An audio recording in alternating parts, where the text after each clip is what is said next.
శ్రీ గురుభ్యో నమః. శ్రీమాత్రే నమః. మా భక్తి టీవీని ప్రోత్సహిస్తున్నటువంటి మా ప్రేక్షకులందరికీ ధన్యవాదాలు తెలియజేస్తూ, ఖగోళంలో అనేక రకాల మార్పులు జరుగుతూ ఉంటాయి అని మనం ఎప్పుడు చెప్పుకుంటూ ఉంటాము. గ్రహస్థితుల మార్పు వల్ల అనేక విచిత్రాలు జరుగుతూ ఉంటాయి. ఒక్కొక్క రాశిలోంచి గ్రహము మరొక రాశిలోకి వెళ్తూ ఉన్నప్పుడు దాని పరిమిత కాలం అయిపోయిన తర్వాత ఆ గ్రహం యొక్క ఫలితాలు, ఆ సంచరించేటటువంటి రాశి ఫలితాలు, నక్షత్ర ఫలితాలు, ఆ గ్రహం యొక్క ఫలితాలు, అలాగే ఆ రాశి యొక్క తత్వాన్ని బట్టి, గ్రహం యొక్క తత్వాన్ని బట్టి ఇలాగా అనేక రకాల మార్పులు వస్తుంటాయి. మళ్ళీ గ్రహము చూసేటటువంటి రాశి, ఆ గ్రహాన్ని చూసేటటువంటి రాశి, ఇలాగా అనేక రకాల మార్పులు వస్తూ ఉంటాయి. లగ్నాన్ని బట్టి ఈ మార్పులు అనేవి కూడా చాలా సహజంగా సంభవిస్తూ ఉంటాయి. అయితే ఇక్కడ మనం చెప్పుకునేటటువంటి ముఖ్యాంశం ఏమిటి అంటే, మార్చి నెలలో 30వ తేదీన మనకి ఉగాది వస్తూ ఉన్నది. అయితే ఉగాది రోజునే మరి ఒక విశేషం కూడా జరుగుతోంది. ఉగాది అనగానే యుగానికి ఆది అని చెప్పుకుంటూ ఉంటాము. ఇది ఆ రోజు ఏ గ్రహం అయితే ఆ వారానికి అధిపతిగా ఉన్నారో ఆయన మనకి రాజుగా ఉంటారు. అయితే ఇక్కడ ఉగాది సంగతి పక్కన పెడితే అదే రోజున ఇంకొక ముఖ్యాంశం ఏం జరుగుతోంది అంటే, మీన రాశిలో 6 గ్రహాల కలయిక ఏర్పడుతూ ఉంది. ఇది ఎప్పుడో ఒక్కసారి కానీ సంభవించదు. చాలా సంవత్సరాలకి ఒక్కసారి సంభవిస్తూ ఉంటుందన్నమాట. ఇది చాలా అన్ఎక్స్పెక్టెడ్ అని చెప్పచ్చు. అయితే ఈ 6 గ్రహాలు మీనరాశిలో కలుసుకుంటూ ఉన్నాయి.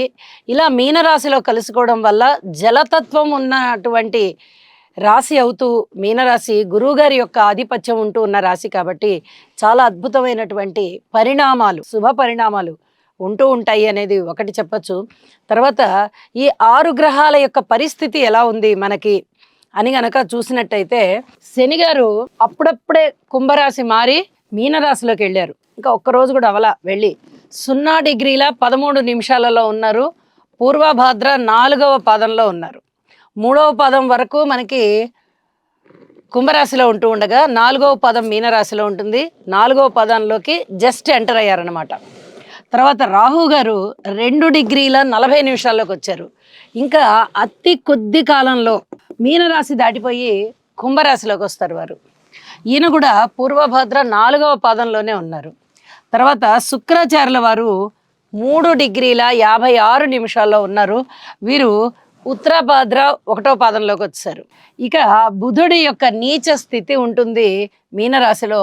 వీరు 5 డిగ్రీల 19 నిమిషాల్లోకి సంచారం చేస్తూ ఉన్నారు. ఆ టైంకి ఉత్తరాభాద్ర 1వ పాదం అవుతుంది. ఇక రవి గారి యొక్క స్థితి 16 డిగ్రీల 16 నిమిషాల్లోకి వచ్చారు. వీరి కూడా ఉత్తరాభాద్ర 4వ పాదంలోకి వచ్చారు. ఇక చంద్రుని యొక్క స్థితి 19 డిగ్రీల 42 నిమిషాల్లోకి వచ్చారు. రేవతి నక్షత్రం 1వ పాదంలోకి వచ్చారు. మరి అయితే మనం ఇక్కడ ఒక అంశాన్ని తెలియజెప్పుకోవచ్చు. చంద్రుని యొక్క స్థితి 2.5 రోజులు ఉంటుంది కదండి.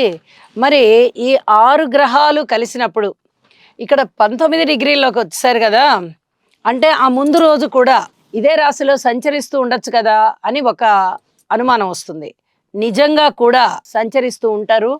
29వ తేదీ మార్చిన, అలాగే 30వ తేదీ మార్చిన ఈ 2 రోజులలోనూ ఈ 6 గ్రహాల యొక్క కలయిక మీనరాశిలో జరుగుతుంది. ఇది చాలా చాలా గమనించదగ్గ విషయం.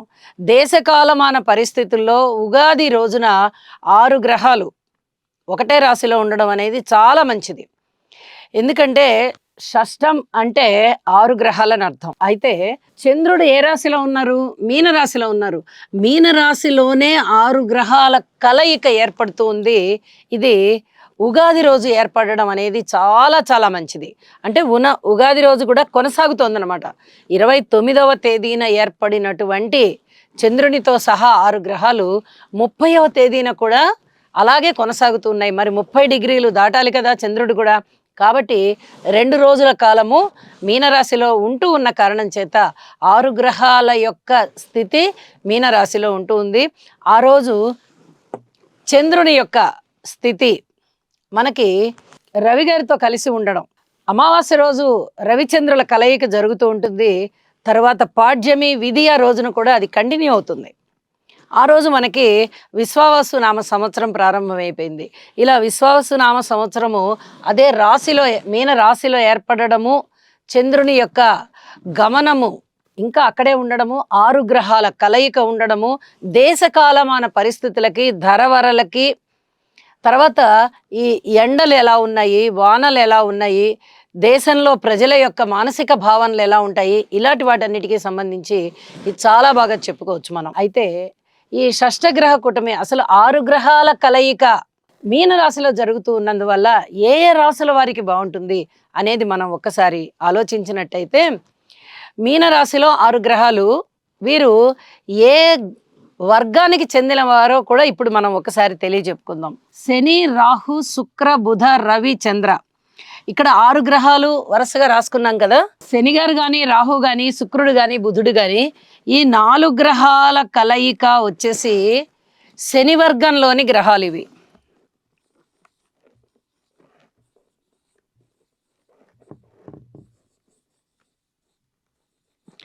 ఈ నలుగురు కూడా శని వర్గీయులు అవుతూ ఉండగా, రవిచంద్రులు ఇద్దరు గురువర్గీయులు.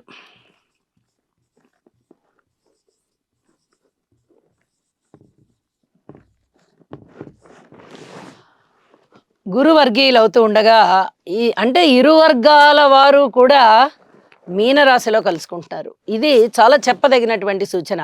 ఎందువల్ల అంటే ముందర క్షేత్రానికి ఒక మహత్యం ఉంటుంది, ఆ రాశికి ఒక తత్వం ఉంటుంది, క్షేత్రానికి కూడా తత్వం ఉంటుంది. ఇది మీనరాశి గురువుగారి రాశి. మీనరాశి ద్విస్వభావ రాశి.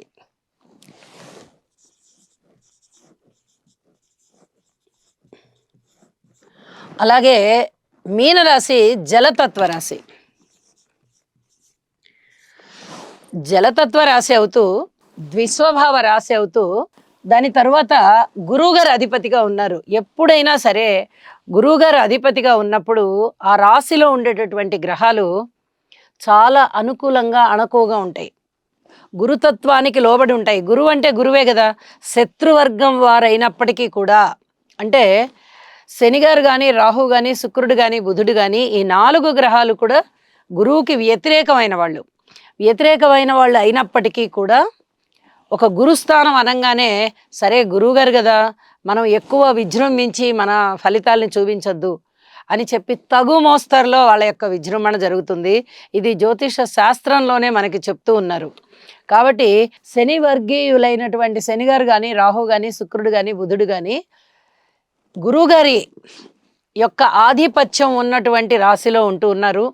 అలాగే ద్విస్వభావ రాశి ఇది, అంటే 2 రకాలైనటువంటి ఆలోచనలు కలిగి ఉన్న రాశి. తర్వాత జలతత్వ రాశి, చాలా మృదువుగా ఉంటారు జలతత్వ రాశి వాళ్ళు, చాలా మృదువుగా, ప్రవర్తన అనేది చాలా మృదువుగా ఉంటుంది. అలాగే ఇది స్త్రీకి సంబంధించినటువంటి రాశి కూడా, అంటే జలతత్వము ప్లస్ చాలా మృదువైన తత్వము. ఇటు జలతత్వము మృదువైనదే, స్త్రీ గుణాలు కూడా మృదువైనవిగా చెప్పుకుంటాం. అత్యంత మృదువైనటువంటి రాశి, అంటే కఠినత్వాన్ని చూపించరు. అలాంటి రాశి లక్షణాలు ఉన్నటువంటి మీన రాశిలో 6 గ్రహాల యొక్క సంచారము ఈ విధంగా ఈ డిగ్రీలలో జరుగుతూ ఉండగా మనకి ఏ ఏ రాశుల వాళ్ళకి అద్భుతమైన ఫలితాలు ఉంటాయి అనేది ఇప్పుడు తెలియజెప్పుకుందాము. అద్భుతమైన ఫలితాలు అయితే ఖచ్చితంగా ఉంటాయి. మేషరాశి వారికి వ్యయస్థానంలో అన్ని గ్రహాలు ఉన్నాయి. మరి వ్యయస్థానంలో ఉంటే ఏం ఫలితాలు ఉంటాయండి అంటే ఏమీ ఫలితాలైతే శుభకరమైన ఫలితాలు లేవు. ఒక్క శుక్రాచార్యుల వారి సంచారం వల్ల మాత్రమే ఏదైనా బంగారు, వెండి ఇలాంటి సువర్ణాభరణాలు లేదా విలువైనటువంటి వస్తువులు కొనుగోలు చేసుకునేటటువంటి పరిస్థితి కనిపిస్తుంది. ప్రేమ వ్యవహారాలు ఇబ్బందిగానే ఉంటాయి. ఇక మిగతా ఏ విషయాలైనా, సఖ్యత విషయము, ప్రేమ విషయము, స్నేహం విషయము, అనుబంధాలకు సంబంధించిన విషయము, వీటన్నిట్లలో కూడా కొన్ని ఇబ్బందులు ఉండేటటువంటి అవకాశం ఉంది.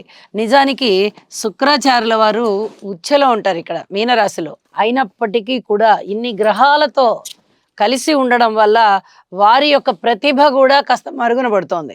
అంతగా చూపించరనమాట, కొంచెం తక్కువగా చూపిస్తూ ఉంటారు. తర్వాత మీనరాశి వారికి ఇక కుటుంబంలో ఇబ్బందులు ఉండడం కానీ, అన్నదమ్ములతో సఖ్యత లేకపోవడం కానీ, మాతృవర్గ రీత్యా అంత అనుకూల పరిస్థితులు లేకపోవడం కానీ, సంతాన రీత్యా లేకపోవడం కానీ, రుణాల రీత్యా కూడా అంత అనుబంధము అలాంటివేవి గుర్తు చేసుకోకుండా మాకు రుణం ఎప్పుడు తీరుస్తారు అని అడగడం గాని, అడిగించుకోవడం గాని ఇలాంటివి ఉంటూ ఉంటాయి. అన్నదమ్ముల రిపీట్ భార్యాభర్తల విషయంలో వివాహాది శుభకార్యాల విషయంలో కించిత్ వాయిదా పడే అవకాశం ఉంది. ఈ సమయంలో ఎవరైనా ఇప్పుడు మాఘమాసము, చైత్రమాసము ఇవన్నీ కూడా పెళ్ళిళ్ళు జరిగేటటువంటి కాలాలు. మాఘము, అలాగే ఫాల్గుణము, అలాగే చైత్రమాసము ఇవన్నీ కూడా పెళ్ళిళ్ళు కుదిరేటటువంటి కాలం కదా! ఈ సమయంలో మటుకు పెళ్ళిళ్ళు వద్దు, కొద్దిగా ఆగుదామంటారు. ఏదో ఒక కారణం వల్ల వివాహం అనేది వాయిదా పడుతుంది. అంటే ముహూర్తం పెట్టుకున్న ముహూర్తమే ఆలస్యం అవ్వచ్చు. లేదా అసలు ముహూర్తాలు తర్వాత పెట్టుకుందాం అనుకోవచ్చు. అలా ఏదైనా జరుగుతుంది. పెట్టుకున్న ముహూర్తాన్ని తీసుకెళ్ళి మటుకు మార్చుకోరు. ఇలాంటి పరిస్థితి ఉంటుంది. దాని తదుపరి తర్వాత ఎవరికైనా జన్మజాతకంలో పితృవంశ దోషాలు ఉన్నట్టయితే, ఇది చాలా పర్టికులర్‌గా చెప్తున్నా నేను. వారి జన్మజాతకంలో పితృవంశ దోషాలు ఉన్నట్టయితే, ఈ సమయంలో ఈ షష్టగ్రహ కూటమి జరుగుతూ ఉన్నటువంటి 29, 30 2 రోజుల కాలంలోనూ సూర్యుడికి అర్ఘ్య ప్రదానాలిచ్చి సూర్యగ్రహ స్తోత్రము, రాహుగ్రహ స్తోత్రాలు చదువుకోవాల్సిందిగా సూచన చేస్తున్నాను. ఎందుకంటే ఆ రోజు చైత్రమాసానికి ప్రథమం ఉగాది అవుతూ ఉన్న కారణం చేత ఆ రోజున మీరు తర్పణాలు వదలండి, ఇలాంటివన్నీ చెప్పను. కాబట్టి మీరు ఖచ్చితంగా రవి రాహు స్తోత్రాలు పారాయణ చేయండి, ఆదిత్య హృదయం పారాయణ చేయండి అని చెప్పి తెలియచేస్తూ ఉన్నాను. ఇక మిగతా ఏ విషయాలైనా సరే, ఉద్యోగ విషయాలు అవనివ్వండి, వ్యాపార విషయాలు అవనివ్వండి, కోర్టు విషయాలు ఏమన్నా ఉంటే అవే అవనివ్వండి, దూర ప్రయాణాలకు సంబంధించి అవనివ్వండి, మీరు ఏ రూపకంగా ఈ పని మనకి అనుకున్నా కూడా కొద్దిగా వాయిదా వేయండి. కొంచెం ఆ పని చేయడానికి ఓర్పు పట్టి ఉండండి. ఆ 2 రోజులు కూడా అంత అనుకూలంగా లేని కారణం చేత ఈ హెచ్చరిక తెలియజేస్తూ ఉన్నాను. చెప్పినటువంటి పరిహారాలు తప్పనిసరిగా చేసుకోండి. కనీసం కొన్నైనా చేసుకోండి. నవగ్రహ స్తోత్ర పారాయణ చేసుకోవడము, దుర్గా అమ్మవారికి స్తోత్ర పారాయణాలు చేసుకోవడము, ఇంటి ఇలవెల్పుని పూజించడము. ఈ మూడిట్లల్లోనూ ఏ 1, 2 కుదిరినా కూడా తప్పనిసరిగా చేసుకోండి. మేలు జరుగుతుంది. సర్వే జనా సుఖినో భవంతు.